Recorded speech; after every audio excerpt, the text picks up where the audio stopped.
हरे कृष्ण। आपको पता है आज श्री जगन्नाथ रथ यात्रा है। जगन्नाथपुरी में भगवान जगन्नाथ रथ पर बैठेंगे। आपको पता है श्री कृष्ण बलराम जी और उनकी बहन सुभद्रा का ये स्वरूप कैसे बना। 2 मिनट में मैं शॉर्ट में कथा बताता हूँ। जब भगवान श्री कृष्ण द्वारका में थे, बलराम जी उनके भाई थे, सुभद्रा उनकी बहन है, तो एक दिन भगवान श्री कृष्ण और बलराम जी किसी कार्य से गए बाहर। तो आपको पता है कृष्ण पूरा दिन द्वारिका में ब्रजवासियों की बात करते थे।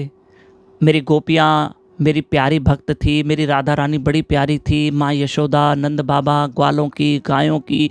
कृष्ण हमेशा, अच्छा हम लोग कृष्ण की कथा सुनते हैं ना, या कृष्ण की कथा करते हैं, तो कृष्ण अपने भक्तों की कथा करते हैं। कृष्ण फिर अपने भक्तों की महिमा करते हैं। जैसे हम भगवान की महिमा करते हैं तो मेरा ठाकुर अपने भक्तों की महिमा करता है। अरे मैं क्या बताऊं, उसको अपने भक्तों से बहुत ज़्यादा प्रेम है। जय जगन्नाथ, एक बार बोलो, मज़ा आएगा बोलने में भी। जय जगन्नाथ, जय जगन्नाथ।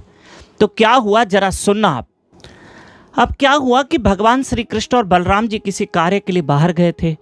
तो सारी कृष्ण की जो पटरानियाँ रानियाँ थी, उन्होंने सोचा कि पूरा दिन हमारे ठाकुर जी, हमारे पतिदेव श्री कृष्ण हमेशा देखो गोपियों की महिमा गाते हैं, राधा रानी की। तो अब गोपियों के विषय, राधा रानी के विषय, या जो बचपन में श्री कृष्ण ने जो लीलाएं की, वो हमें कौन बताएगा। तो उस वक्त द्वारका में रहती थी माता रोहिणी, जो बलराम जी की माँ थी, और क्योंकि वो वृंदावन ब्रज की थी, गोकुल की थी मैया, तो कहा इनसे पूछते हैं, क्योंकि इन्होंने तो बचपन की सारी लीलाएं देखी है ना कृष्ण और बलराम जी की। तो सारी पटरानियों ने मिलकर माता रोहिणी से कहा कि हे माता रोहिणी, हमें श्री कृष्ण की बचपन की लीलाओं के विषय बताओ, है ना, बताओ। तो माता रोहिणी ने कहा अरे ऐसे कैसे, कृष्ण और बलराम जी आ गए तो। और रानी पटरानियों ने सोचा हाँ, अगर कृष्ण और बलराम जी आ गए तो कैसा होगा कि फिर हमें भी लज्जा आएगी सुनने में, है ना, हम उनके सामने ये बातें कैसे सुनेंगे।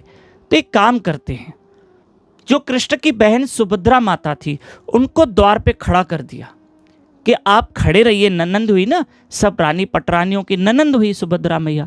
सुभद्रा मैया द्वार पर खड़ी थी कि कृष्ण बलराम जी आएंगे तो, और वो तुरंत अंदर मैसेज कर दे कि भाई आ गए, अब शांत हो जाओ सब। तो माता रोहिणी भगवान की रानी पटरानियों को सारी कृष्ण की लीलाएं बताने लगी। सब ध्यान में चली गई, सब कृष्ण की महाराज गोवर्धन लीला सब सुन रही है, सब कृष्ण की रानी पटरानियां। और यहाँ मैया सुभद्रा भी बाहर सुन रही है, वो भी ध्यानस्थ हो गई, आंखें बंद। इतनी देर में कृष्ण बलराम जी आए, इतनी देर में कृष्ण बलराम जी आए और देखा अंदर कुछ बातें चल रही है। उन्होंने देखा अरे ये तो हमारे बचपन की लीलाएं चल रही है। तो राधा रानी का नाम सुनते, गोपियों का नाम सुनते, माँ यशोदा, नंद बाबा का नाम सुनते सुनते कृष्ण बलराम भी पिघलने लगे और सुभद्रा मैया का शरीर पिघलने लगा और तीनों का शरीर मोमबत्ती की तरह पिघलने लगा। और कैसे बन गया, आंखें बड़ी बड़ी हो गई, कान पिघल गए, हाथ पिघल गए, नाभि से नीचे का पूरा शरीर पिघल गया, नाक बड़ा हो गया। तो ये अद्भुत स्वरूप बना जगन्नाथ बलदेव सुभद्रा जी का। जो बाद में नारद जी आए और इस दर्शन किए, और नारद जी ने भगवान से प्रार्थना की कि इस रूप को आप लुप्त गायब मत कर देना, ये रूप को बरकरार रखो, कलयुग के जीवों के लिए प्रभु दया करो, ये रूप आपका बरकरार रहे, कायम रहे, इस रूप को आप स्थापित कर देना। तब भगवान ने ये भी वरदान दिया कि चलो नारद जी, आपके कहने पे जगन्नाथ जी जो मेरा रूप बना है, बलभद्र सुभद्रा मैया, हम तीनों एक साथ मिलेंगे और जो भी इस रूप के हमारे दर्शन करेगा वो इस कलयुग से पार हो जाएगा। और उसी रूप के दर्शन करने के लिए आपको जगन्नाथपुरी जाना है। और आज श्री जगन्नाथ रथ यात्रा है, आपको श्री जगन्नाथ जी रथ यात्रा की अनगिनत बधाइयाँ हूँ। कल भी मैं आपको श्री जगन्नाथ जी की कथा बताऊँगा। सिंधी भावर माताओं जी यही कथा बताओ। हरे कृष्ण।